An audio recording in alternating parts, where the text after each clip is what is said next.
পাহাড় ঘেরা এক নিরিবিলি উপত্যকায় সবুজ বৃক্ষের ছায়ায় ঢাকা এক ছোট্ট আশ্রমে বাস করতেন এক জ্ঞানী ব্যক্তি।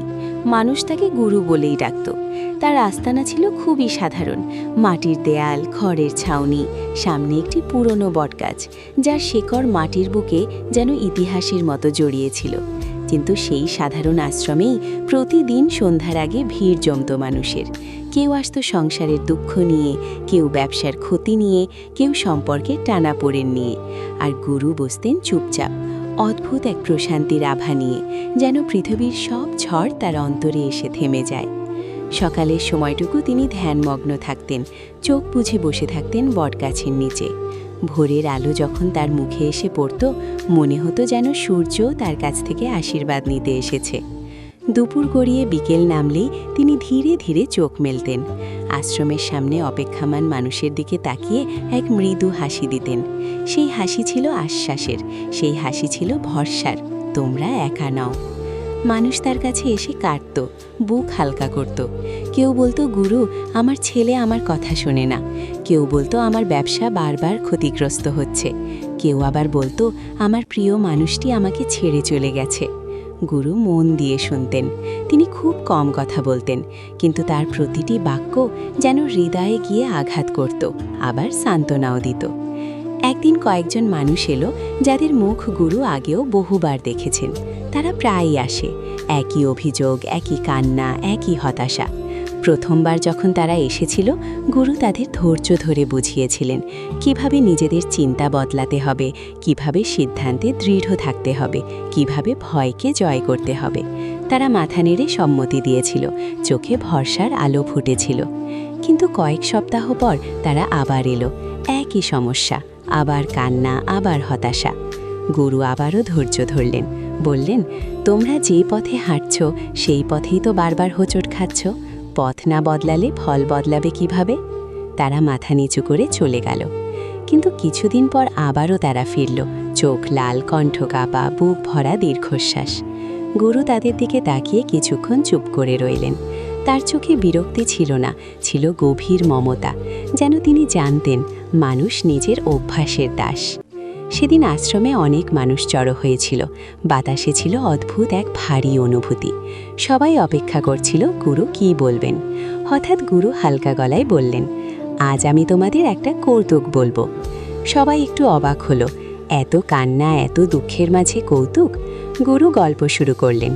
কৌতুকটি ছিল সাধারণ, কিন্তু তার বলার ভঙ্গি ছিল এমন প্রাণবন্ত যে উপস্থিত সবাই হেসে উঠল। কেউ হাঁটুতে হাত ঠুকে হাসছে, কেউ চোখ মুছছে হাসতে হাসতে। আশ্রমের ভারী বাতাস যেন হালকা হয়ে গেল। গুরু চুপ করে রইলেন কয়েক মিনিট। যখন হাসির রেশ মিলিয়ে গেল, তিনি আবার একই কৌতুক বলতে শুরু করলেন। এবার মানুষ একে অন্যের দিকে তাকালো, কেউ মুচকি হাসল, কেউ অল্প হেসে থেমে গেল। আগের মতো অট্টহাসি আর শোনা গেল না। আরও কিছুক্ষণ পর গুরু তৃতীয়বার সেই একই কৌতুক বললেন। এবার কেউ হাসল না, নিস্তব্ধতা নেমে এলো। শুধু দূরে পাখির ডাক শোনা যাচ্ছিল, বাতাসে বটপাতা কাঁপছিল মৃদু শব্দে। গুরু সবার দিকে তাকালেন, তার চোখে ছিল কোমল কঠোরতা। তিনি ধীরে, খুব ধীরে বললেন, তোমরা একই কৌতুকে বারবার হাসতে পারো না, তবে একই সমস্যায় বারবার কেন কাঁদো? কথাটি যেন বজ্রপাতের মতো নেমে এলো সবার মনে। যারা বারবার একই অভিযোগ নিয়ে এসেছিল তারা মাথা নিচু করল। তাদের চোখে জল ছিল, কিন্তু সেই জলে এবার অন্যরকম আলো, বোধের আলো। গুরু আবার বললেন, যখন আমি প্রথম কৌতুকটি বললাম, তোমরা প্রাণ খুলে হাসলে। দ্বিতীয়বার হাসি কমে গেল, তৃতীয়বার আর হাসলে না। কেন? কারণ তোমাদের মন নতুন কিছু চায়। একই জিনিসে বারবার আনন্দ পাওয়া যায় না, কিন্তু দুঃখের বেলায় তোমরা ঠিক উল্টোটা করো। একই ভুল, একই ভয়, একই দুর্বলতা আঁকড়ে ধরে রাখো, আর প্রতিবার কাঁদো যেন সেটা নতুন। একজন ভাঙা গলায় বলল, গুরু, আমরা চেষ্টা করি কিন্তু পারি না। গুরু মৃদু হাসলেন, চেষ্টার সিদ্ধান্ত এক নয়। চেষ্টা মানে ভাবা দেখি হয় কিনা, সিদ্ধান্ত মানে বলা হতেই হবে। তোমরা দুঃখ ছাড়ার চেষ্টা করো, কিন্তু তাকে ছাড়ার সিদ্ধান্ত নাও না। বাতাস যেন আরও গভীর হয়ে উঠল। তিনি বললেন, তোমাদের সমস্যা নয়, তোমাদের অভ্যাসই তোমাদের কাদায়।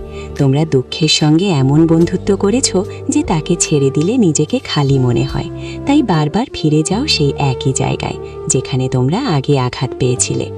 একজন নারী যে বারবার সংসারের ঝামেলা নিয়ে আসতো হঠাৎ কেঁদে উঠল। তাহলে আমরা কি করব গুরু? গুরু তার দিকে তাকালেন স্নেহ ভরা চোখে। প্রথমে বুঝতে শিখো কোন জায়গায় তোমরা নিজেরাই আগুনে হাত দিচ্ছ, তারপর ধীরে ধীরে হাত সরিয়ে নাও। প্রথমে কষ্ট হবে, মনে হবে যেন নিজের একটা অংশ ছিঁড়ে ফেলছ, কিন্তু বিশ্বাস করো সেই কষ্ট সাময়িক। বারবার একই আগুনে হাত দিলে যে কষ্ট হয় তা আজীবনের। তিনি একটু থামলেন। তোমরা ভাবো কান্না করলে সমস্যা হালকা হয়, কিছুটা হয়তো হয়, কিন্তু সমাধান ছাড়া কান্না কেবল অভ্যাসে পরিণত হয়, আর অভ্যাস মানুষকে বন্দী করে। আশ্রমে উপস্থিত সবাই নিঃশব্দে শুনছিল।